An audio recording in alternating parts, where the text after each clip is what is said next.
안녕하세요. 10월 추석 연휴 계획 혹시 세우고 계신가요? 마침 저희한테 아주 흥미로운 보고서가 하나 도착했어요. 이 다가오는 황금 연휴 있잖아요. 이때 어디 가면 좋을지 국내외 추천 여행지랑 최신 트렌드를 아주 깊이 분석한 자료더라고요. 네, 이게 그냥 뭐 인기 장소 쭉 나열한 게 아니고요. 요즘 사람들이 여행할 때 뭘 중요하게 생각하는지 그걸 딱 보여주는 보고서예요. 데이터를 보니까 몸과 마음의 휴식, 웰니스라고 하죠. 그런 여행이나 맛있는 거 찾아 떠나는 미식 탐험, 또 그 지역만의 독특한 걸 경험하는 로컬 체험, 그리고 밤의 낭만, 그러니까 뭐 아름다운 야경이나 밤하늘 별 보는 거요. 이런 여행에 대한 관심이 부쩍 늘었다고 해요. 그리고 또 있어요. SNS에서 화제되는 K 컨텐츠 촬영지 방문하는 거 있잖아요. 그런 거나 소위 힙플레이스, 요즘 젊은 세대들이 많이 찾는다는 그런 트렌디한 곳이요. 네, 그런 거 찾아가는 경향이랑 또 반려동물이랑 같이 여행 가는 수요도 들고 심지어 인공지능, AI 있잖아요. 이걸로 나만의 여행을 설계하는 모습까지 와, 정말 다양한 변화가 느껴지더라고요. 그리고 물론 10월이니까 그 계절적인 매력, 가을 단풍이나 지역 축제 같은 거요. 이것도 당연히 고려됐고 이번 연휴가 좀 길잖아요. 그래서 막 서두르지 않고 여유롭게 즐기는 슬로우 트래블 이런 경향까지 다 반영해서 국내랑 해외 각각 10곳씩 추천 여행지를 선정했다고 합니다. 보고서에서 딱 보니까 경주가 먼저 눈에 띄던데요. 네, 경주요. 월정교의 그 아름다운 야경 있잖아요. 그리고 보문호수 주변 가을 풍경. 아주 고즈넉하죠. 이 두 가지가 강조돼요. 보고서에서는 이게 그냥 경치가 좋다 이걸 넘어서요. 슬로우 트래블. 그러니까 속도를 좀 늦추고 그 순간을 음미하려는 요즘 여행 트렌드랑 딱 맞는다고 분석해요. 특히 밤의 조명이랑 어우러진 그 차분한 분위기 있잖아요. 이게 디지털 세상에 지친 사람들한테는 뭐랄까, 시각적인 평온함, 낭만적인 감성, 이런 걸 동시에 준다는 거죠. 밤의 경주라 생각만 해도 뭔가 마음이 차분해지는 기분인데요. 근데 보고서에서 약간 주의할 점도 있다고 하지 않았나요? 아, 네, 맞아요. 중요한 부분인데요. 올해 경주에서 에이펙, 그 아시아 태평양 경제협력체 정상회담이 열릴 예정이거든요. 숙소 예약도 좀 어렵고 시내 교통도 엄청 복잡할 수 있다. 이렇게 경고하고 있어요.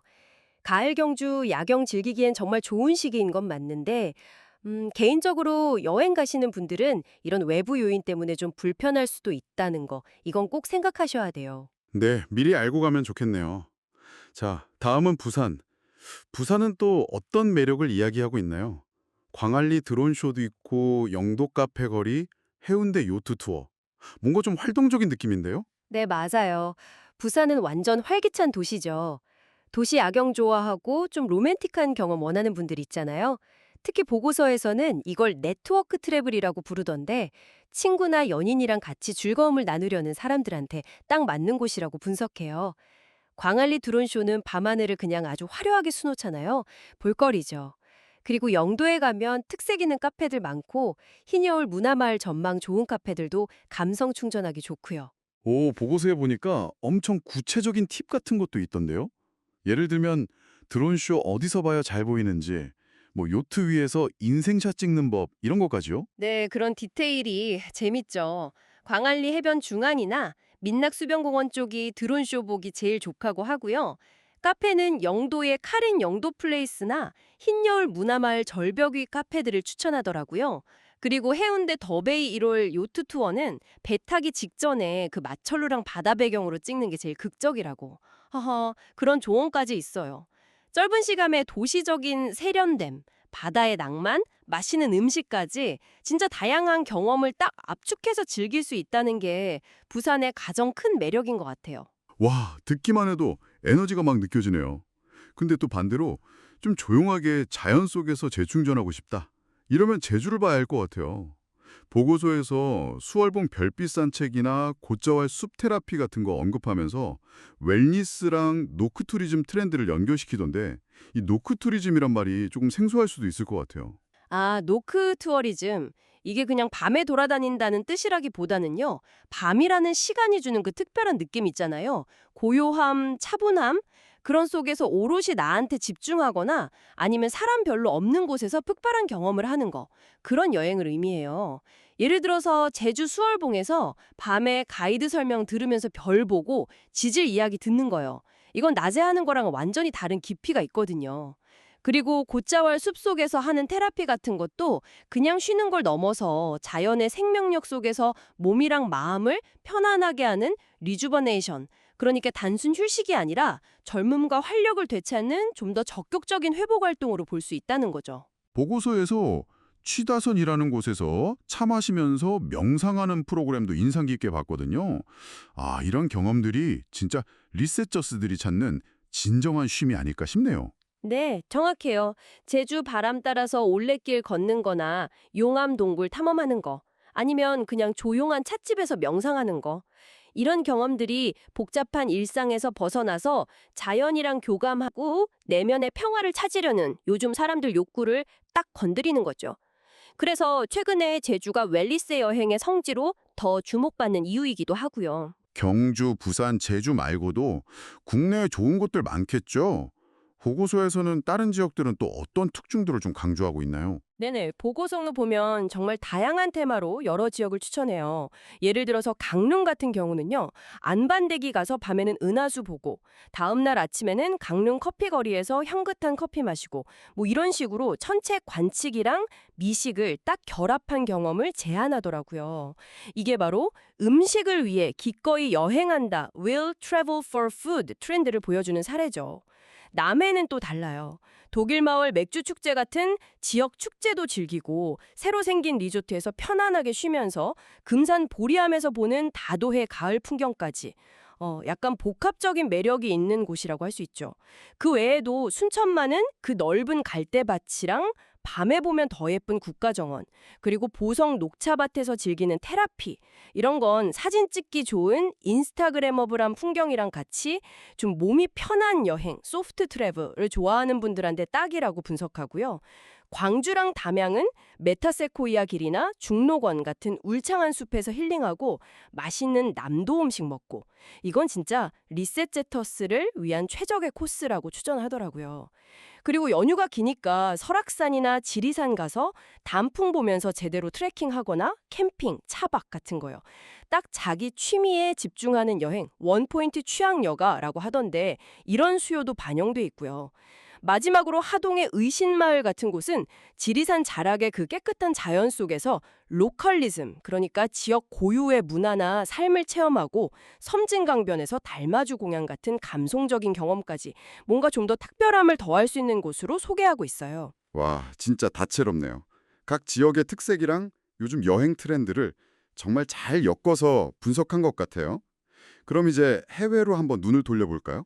보고서에서 추천하는 해외 여행지들은 또 어떤 곳들이 있을까요? 해외 추천지도 국내랑 비슷해요. 최근 트렌드를 잘 반영하고 있는데 첫 번째로는 일본 홋카이도의 비에랑 후라노 지역이 눈에 딱 띄더라고요. 여기는 그 넓은 언덕의 가을 단풍, 그리고 정말 깨끗한 자연 속에서 밤하늘 별 보는 경험. 이게 바로 노크투리즘의 매력을 잘 보여주는 곳이라고 소개하고 있어요. 아, 홋카이도 하면 왠지 조용하고 좀 한적한 그런 이미지가 있잖아요. 말씀하신 리셋체터스들한테 진짜 딱 맞을 것 같다는 생각이 드네요. 네, 맞아요. 보고서에서도 홋카이도 소도시 특유의 그 여유로움, 그리고 패치워크 로드 드라이브나 현지 와이너리 투어 같은 미식 경험까지 가능해서 복합적인 만족을 준다고 평가해요. 렌터카나 기차로 다니기도 비교적 쉽다는 것도 장점이고요. 일본 간사이 지역, 그러니까 오사카랑 교토 쪽은 또 다른 매력이 있을 것 같은데요. 좀 더 북쪽이는 느낌일까요? 네, 간사이 지역은 그 상반된 매력이 같이 있는 게 특징이에요. 교토는 가을 단풍 시즌에 기요미즈데라 같은 유명한 절들이 밤에 특별 개장을 하거든요. 그때 조명이랑 단풍이 어우러진 모습은 낮이랑은 완전 다른 진짜 신비롭고 로맨틱한 분위기를 만들어요.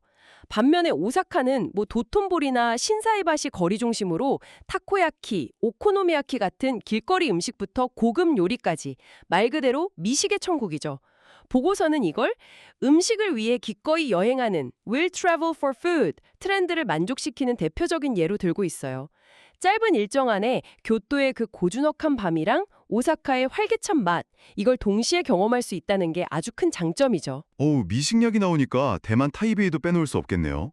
거기도 야시장 음식부터 시작해서 즐길 거리가 많다고 하던데요. 그렇죠. 타이베이는 정말 다채로운 길거리 음식이 가득한 야시장, 스린 야시장, 라오허제 야시장 같은 곳이요.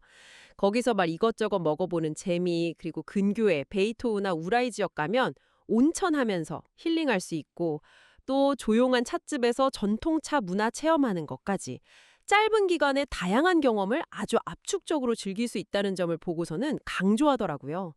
미식, 힐링, 문화 체험이 아주 조화롭게 어우러진 곳이죠. 그리고 요즘 동남아 휴양지로 베트남 푸꾸옥이랑 필리핀 보홀이 진짜 뜨겁다고 들었어요. 이 두 곳은 어떤 점 때문에 그렇게 주목받고 있는 건가요? 푸콕은 그 가성비가 정말 뛰어나다는 게 큰 매력이에요. 상대적으로 저렴한 비용으로 되게 좋은 올인클루시브 리조트에서 편안하게 쉬면서 동시에 바다가 엄청 맑고 투명하거든요. 그래서 스노클링이나 다이빙 같은 해양 액티비티도 즐길 수 있고요. 여기에 또 로맨틱한 일몰 풍경, 그리고 신선한 해산물 맛볼 수 있는 야시장까지 다 갖추고 있어서 휴양이랑 체험, 미식까지 다 원하는 여행객들한테 아주 매력적인 선택지가 되고 있다고 분석돼요. 보홀은 그 독특한 자연 경관 때문에 인기가 정말 빠르게 오르고 있어요. 계절에 따라서 언덕 색깔이 초콜릿색으로 변한다는 그 초콜릿 힐. 이건 뭐 세계 어디서도 보기 힘든 풍경이잖아요.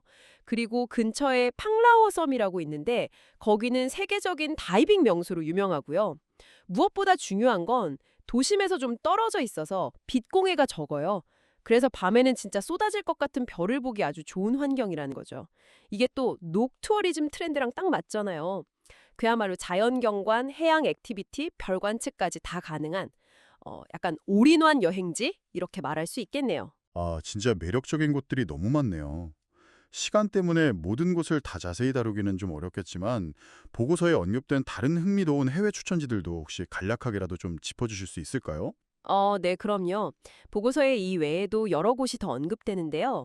예를 들면 태국 방콕 같은 경우는 짜오프라야 강 위에서 즐기는 그 낭만적인 선셋 디너 크루즈, 그리고 옛날 도시 아유타야 유적지를 밤에 둘러보는 야간 투어. 이런 게 좀 특별한 경험으로 추천되고요. 호주 멜버른 근교는 그 장엄한 해안 절벽 따라서 드라이브하는 그레이트 오션 로드, 그리고 야라밸리 와이너리에서 와인 마시고 맛있는 거 먹는 미식 체험이 하이라이트라고 하고요.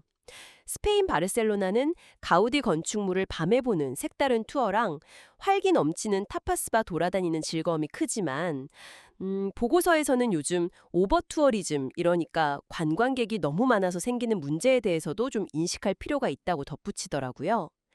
좀 더 특별한 경험을 원한다면 카자흐스탄 알마티의 그 광활한 차른 캐년이나 텐산 산맥 트레킹 같은 대자연 모험도 제한되고요. 미국 로스앤젤레스는 뭐 한인타운의 활기, 할리우드 영화 촬영지 찾아가는 세트 제팅 여행, 그리고 그리피스 천문대에서 보는 도시 야경이랑 별 관측까지 다양한 경험을 조합할 수 있다고 소개해요.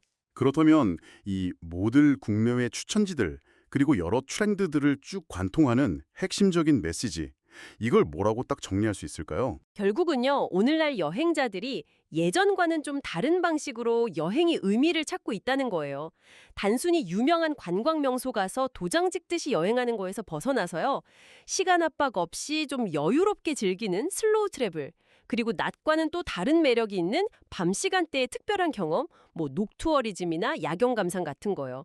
또 여행을 통해서 몸과 마음의 진짜 회복, 재충전을 얻으려는 웰니스나 리주버네이션, 맛있는 음식을 찾아서 기꺼이 떠나는 미식 여정, 그리고 그 지역만이 가진 고요한 문화나 분위기, 사람들 삶을 좀 더 깊이 있게 체험하려는 로컬 경험, 이런 것들을 점점 더 중요하게 생각하고 있다는 거죠. 그리고 중요한 건 이렇게 사람들의 섬세한 취향이나 니즈를 만족시키기 위해서 실제 여행 예약 데이터나 SNS 언급량 같은 빅데이터 분석이랑 AI 기술이 아주 적극적으로 활용되고 있다는 거예요. 그래서 맞춤형 여행 계획을 세우는 게 점점 보편화되고 있다는 점도 큰 변화고요. 사실 저희가 오늘 살펴본 이 보고서 역시 이런 데이터 마이닝 기술이랑 전문가 분석을 통해서 최신 여행 트렌드를 종합적으로 반영해서 추천지를 선정한 결과물이라고 할 수 있겠습니다. 네, 오늘 이 분석이 여러분의 다음 여행 계획에 뭔가 새로운 영감을 좀 불어넣기를 바랍니다. 혹시 오늘 저희 이야기 나눈 것들 중에서 아, 여기는 정말 가보고 싶다라거나 아, 이건 꼭 해보고 싶다 하는 그런 경험이 생기셨는지 모르겠네요. 오늘 저희와 함께 10월 추석 연휴 여행 트렌드와 추천지에 대한 이 보고서를 이렇게 깊이 있게 탐색해 주셔서 정말 감사합니다. 네, 이 보고서가 분명히 유용한 최신 정보들을 많이 담고 있긴 한데요. 그래도 여행에서 가장 중요한 건 결국 나에게 뭐가 가장 의미 있고 즐거운 경험인가 하는 점일 거예요. 다가오는 연휴, 최신 트렌드를 참고하는 것도 좋지만 그것과는 별개로 여러분의 마음을 진짜 설레게 하는 여행은 과연 어떤 모습일지 한번 상상해 보시는 건 어떨까요? 다음에 또 흥미로운 분석으로 찾아뵙겠습니다.